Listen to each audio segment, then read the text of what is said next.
ప్రభువా ప్రభువా ప్రభువా, నాకు విలువ లేదా? నేను అల్పమైన దానినా? నాకు గౌరవం లేదా? మర్యాద లేదా?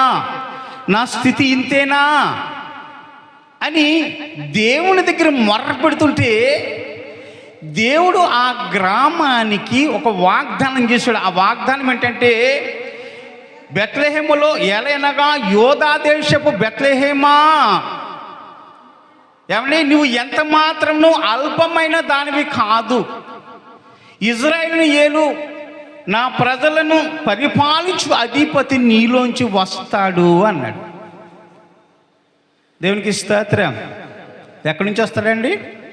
ఇజ్రాయేలు దేశములో ఉన్న బెత్లెహేము గ్రామములో నుండి నా ప్రజలను ఏలు అధిపతి నీలోండి వస్తాడు అని దేవుడు వాగ్దానం చేశాడు. అంతకుముందు ఈ గ్రామం ఎలాగుండేదండి? అసలు ఎవరు వెళ్ళేవారు కాదండి, చూసేవారు కాదు. ఈడింటికి వెళ్ళేదేంటి అన్నట్టుగా, ఆ గ్రామంలోకి వెళ్తే ఏముంటుంది అన్నట్టుగా, అంతే కదండి. నీచిగా చూసేవారు, నీచిగా మాట్లాడేవారు. అంత నీచంగా ఉన్న గ్రామానికి దేవుడు వాగ్దానం చేశాడు, నా ప్రజలను పరిపాలించే అధిపతి నీలో నుండి వస్తాడు అన్నాడు. ఇప్పుడు ఆ గ్రామంలో ఇజ్రాయెల్ ప్రజలను ఏలే అధిపతి వస్తే ఆ గ్రామానికి ఒరిగేదేముంది? ఆలోచించాలి.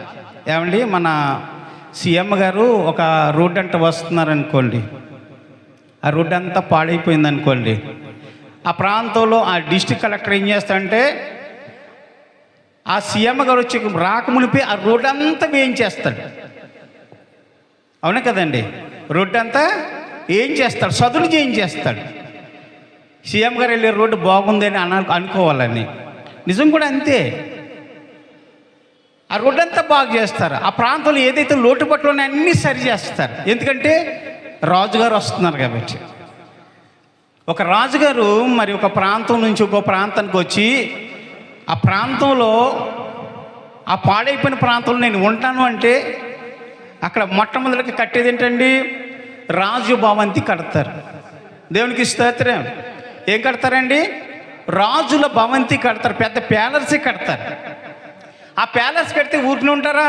రాజుగారి వెనకాల ఎవరు వస్తారు? ఎవరు వస్తారు? సైన్యం అంతా వస్తుంది. అవును కదండి? సైన్యం వస్తుంది. సైన్యం వచ్చిన తర్వాత ఏమొస్తుంది? గుర్రాలు వస్తాయి, రౌతులు వస్తాయి, పెద్ద పెద్ద మినిస్టర్లు అందరూ వచ్చి రాజుగారి దగ్గర కూర్చుంటారు. ఆటోమేటిక్గా ఆ ప్రాంతానికి రేటు పెరిగిపోతుంది, భూమి రేటు పెరిగిపోతుంది. అవునే కదండి? విలువ లేని గ్రామానికి విలువ వచ్చేస్తుంది. దేవునికి స్తోత్రం. హల్లెలూయా. అంతకుముందు ఎవరు